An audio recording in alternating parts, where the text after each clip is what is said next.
Hello students, I hope you all are happy and safe. In last lecture we had discussed about addition and subtraction of integers. Have you remember? Okay, नहीं याद है तो एक बार आप जाके पुरानी वाली वीडियो देख लीजिए. But in this video we are going to discuss multiplication of integers. Multiplication of integers मतलब दो इंटीजर, दो या दो से ज़्यादा इंटीजर्स का मल्टीप्लिकेशन. इंटीजर्स मैंने आपको फर्स्ट वीडियो में बताया था कि इंटीजर नंबर्स क्या होते हैं, उनका मल्टीप्लिकेशन, क्योंकि उसमें डिफरेंट साइन होते हैं और उनका मल्टीप्लिकेशन करना होता है ना हमें, तो हमें देखना होगा. तो इसमें कुछ मल्टीप्लिकेशन ऑफ इंटीजर्स नॉर्मल रहता है. We know that multiplication of whole number is repeated addition. क्या ये काम का नहीं है आपके, ये है. हम देखते हैं रूल फॉर मल्टीप्लाइंग इंटीजर्स. कुछ रूल्स है मल्टीप्लाई करने के. When integers have same sign means देखो, the product of integers both positive और negative is always positive. We multiply the two positive or two negative integers as whole number. Means देखिए, दोनों या तो positive हो, किन्हीं दो नंबर्स को आप मल्टीप्लाई कर रहे हो ना, तो दो नंबर्स का जब हम मल्टीप्लाई करते हैं उनके साइन या तो दोनों पॉजिटिव हो या तो उनके साइन दोनों ही नेगेटिव हो, तो क्या होगा, तो जो आंसर आएगा वो हमेशा पॉजिटिव में आएगा और उनका मल्टीप्लिकेशन हम नॉर्मल नंबर्स की तरह करते हैं. जैसे आप एग्जांपल में फर्स्ट पार्ट देख सकते हो कि इसमें प्लस साइन है, दूसरा भी प्लस साइन है और नॉर्मल, तो उनका साइन तो पॉजिटिव ही हो जाएगा. और 3 5 15 नॉर्मल नंबर्स की तरह मल्टीप्लाई कर दिया. इसमें देखिए दोनों नंबर्स नेगेटिव है.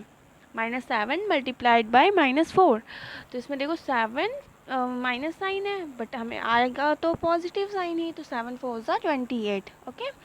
Rule number 2 is when the integer have unlike sign. Unlike means जब उनका साइन सेम ना हो, तो क्या होगा, the product of a positive integer and a negative integer when both the number have unlike sign is always negative. When we multiply a positive integer and a negative integer as whole number and put a minus sign before the product. क्या कह रहा है ये कह रहा है कि जब इनके पास डिफरेंट साइन हो, मतलब एक पॉजिटिव हो एक नेगेटिव हो, तो हमेशा इनमें इसके आंसर में माइनस साइन साथ में आएगा. ठीक है, हम नॉर्मल नंबर्स की तरह मल्टीप्लाई करेंगे और माइनस साइन साथ में लगाएंगे. ये रूल नंबर 2 है हमारा. एग्जाम्पल देखिए, इसमें -12 multiplied by +5. So now you can see -12, एक 12 माइनस का है और 5 प्लस का है, तो माइनस साइन आएगा और 12 5 16 नॉर्मल मल्टीप्लाई किया हुआ इन्होंने. ओके. नेक्स्ट, प्रोडक्ट ऑफ 3 और मोर नेगेटिव इंटीजर्स. ओके, 3 और मोर नेगेटिव इंटीजर्स, तो इसमें एक कंडीशन आती है. 3 नंबर्स हैं, 3 नंबर्स को एक एक करके मल्टीप्लाई करना है, तो इसमें 2 रूल आते हैं. ठीक है, ये रूल कहाँ लिखे हैं, ये लिखे हुए हैं. If the number of negative integer is a product is even, then the product is a positive integer. मतलब इसको बहुत ध्यान से समझिए कि the number of negative integer is a product is even. अगर इंटीजर्स का, नेगेटिव इंटीजर्स का जो प्रोडक्ट आ रहा है वो इवन आ रहा है, जो भी नेगेटिव हैं उनको मल्टीप्लाई करने पे इवन नंबर आ रहे हैं, इवन नंबर्स आपको पता होंगे, then the product is positive integer, तब वो पॉजिटिव जो आंसर आएगा वो पॉजिटिव आएगा.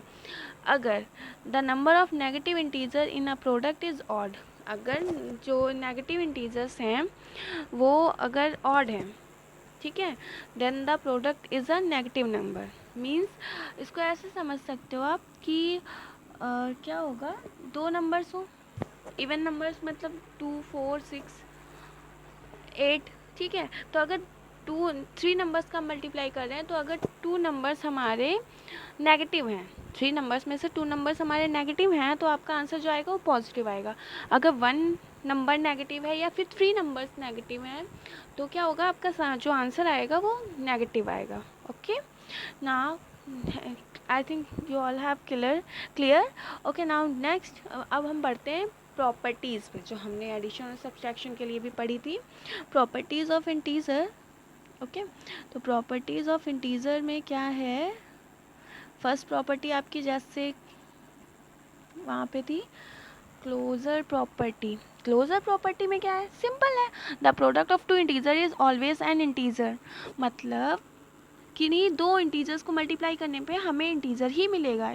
सो for any integer a and b, कोई भी ए और बी इंटीजर होगा तो a into b is also an integer. 5 7 जा 35, 9 4 जा 36, ये भी इंटीजर है, ये भी इंटीजर।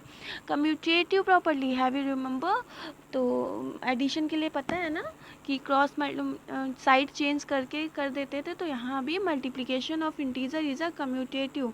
यहाँ भी क्या होगा, आप चाहे एक एग्जांपल ले लेते हैं ना, 5 4 जा 20, 5 into 4 is equal to 20 means, ठीक है, 5 4 जा 20 होता है, तो अगर आप लिख दो 4 इंटू 5, 4 5 जा 20, वो भी तो 20 ही होगा ना। तो कम्यूटेटिव प्रॉपर्टी भी ये कहती है कि multiplication of integer is commutative.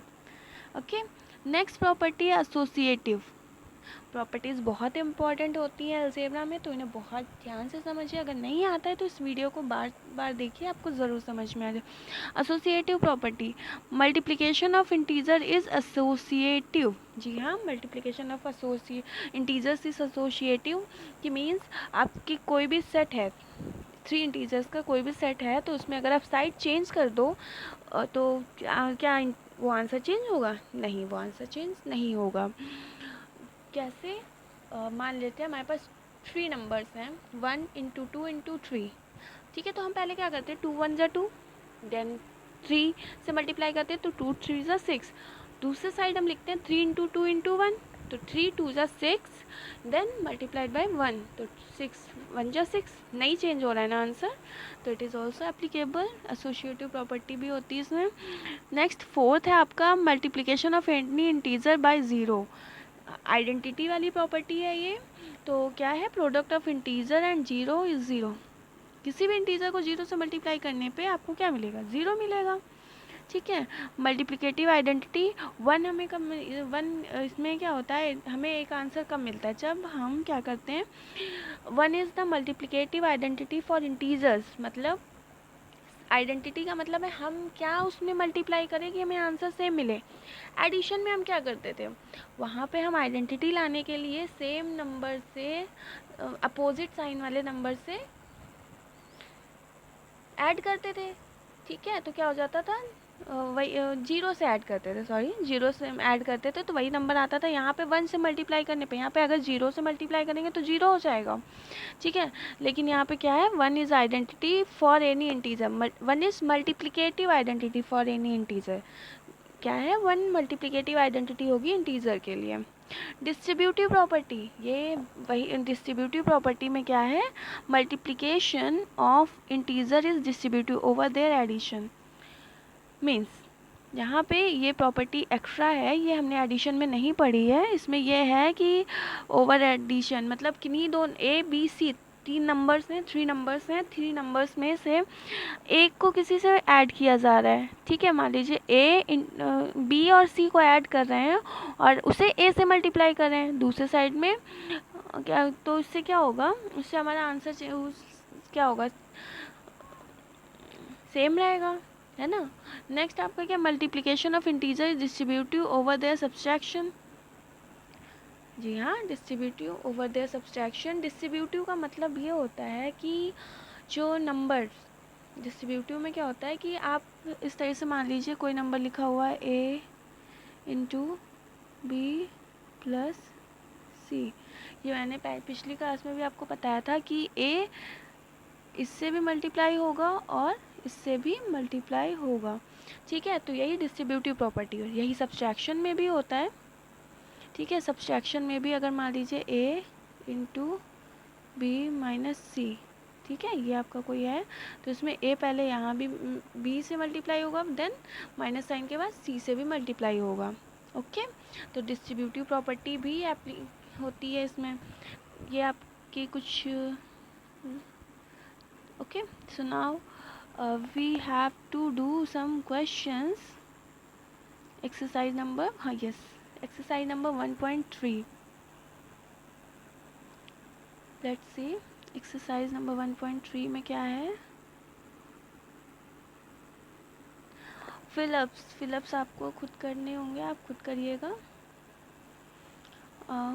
एक ट्रू फॉल्स, देन आपके क्वेश्चन नंबर 2 में ट्रू फॉल्स हैं, 1.3 एक्सरसाइज में first fill ups then true false है, सारे प्रॉपर्टीज़ पे बेस्ड हैं। आप प्रॉपर्टीज़ को अच्छे से समझिए, फिर उसके बाद इनको करिएगा। देन आपका है find each of the following product. Question number 3 जो है प्रोडक्ट फाइंड आउट करना है आपको। तो जैसे प्रोडक्ट फाइंड आउट करने के लिए जो है -5 × 16, तो -5। आपकी प्रॉपर्टी क्या पड़ी थी कि एक अगर अपोजिट साइन होते हैं दोनों में तो माइनस साइन आता है, तो 16 5 सा 80, तो इसका आंसर हो जाएगा 80। ऐसे ही आपको ये पूरा क्वेश्चन नंबर 3 पूरा कंप्लीट सॉल्व कर लेना है। Okay, then question number 4। Question number 4 में take a = 5, b = -3। Question number 3 में क्या है, a = 5, b = -3 and c = 4। Verify that. Verify means आपको क्या करना है, यहाँ पे a की वैल्यू लेनी है 5। यहाँ जैसे फर्स्ट पार्ट मान लीजिए, फर्स्ट पार्ट दिया हुआ है, तो a आपको क्या करना है, यहाँ पे a की वैल्यू क्या है 5 पुट करनी है, b की वैल्यू क्या है, you have to put value of b is equal to -3, then you have to verify this कि LHS is equal to RHS। क्या लेफ्ट हैंड साइड जो हमारा बाएं साइड वाला है a into b, वो b into a के equal होगा, क्योंकि आपने प्रॉपर्टीज़ पढ़ी हुई हैं, तो आप वैल्यूज़ पुट करके इनकी वैल्यू आंसर फाइंड आउट कर सकते, वेरीफाई कर सकते हो। LHS is equal to RHS prove करना है। Then question number 5, find the integer which when multiplied by -1 gives 99। क्या हम -1 में मल्टीप्लाई करें कि हमें 99 मिले, सिंपल सा है, -99 को मल्टीप्लाई करेंगे तो आपका आंसर पॉजिटिव में आ जाएगा। Okay, find the product using suitable property. कौन सी प्रॉपर्टी लगाएंगे आप इसमें आपको find the product using suitable property, इसमें आपको लगानी पड़ेगी जो लास्ट प्रॉपर्टी हमने पढ़ी थी, डिस्ट्रीब्यूटिव प्रॉपर्टी। इसमें डिस्ट्रीब्यूटिव प्रॉपर्टी लगेगी। डिस्ट्रीब्यूटिव प्रॉपर्टी में आपको क्या करना है, यहाँ से 165 165 165, ठीक है, इसको कॉमन निकालना है, और उसके बाद जो डिस्ट्रीब्यूटिव प्रॉपर्टी को जस्ट उल्टा लेके चलना है, 67 + 33 ऐड हो जाएगा। I will give you solution also. Find the product using suitable property. Solution इसका क्या करना है, इसमें भी डिस्ट्रीब्यूटिव प्रॉपर्टी ही लगानी है। ओके, और क्वेश्चन नंबर 6 क्या है, question number 6, every floor of a 20 story building is 4m high, a lift moves 2 m/s, how long it will take to move from 4th floor। In questions को मैं आपको explain कर दूंगी।